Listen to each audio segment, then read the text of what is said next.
पुढची बातमी आशिया चषकाला वादाची किनार लागलेली आहे। भारत पाकिस्तान सामन्यावरून सौरभ गांगुली आणि अझरुद्दीन यांच्यात वादाची ठिणगी पडलेली आहे। गांगुलीचा भारत पाक सामन्याला पाठिंबा आहे आणि अझरुद्दीन बीसीसीआयच्या मौनावर चिडलेला आहे।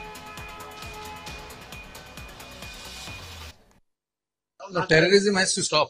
Terrorism cannot go on, and I think India had taken a strong stance to terrorism. That's past. Just try and make sure it doesn't happen again. But sports needs to be played. Everybody knows what the problem is. So I think when everybody is identified, everybody knows what is happening for many years.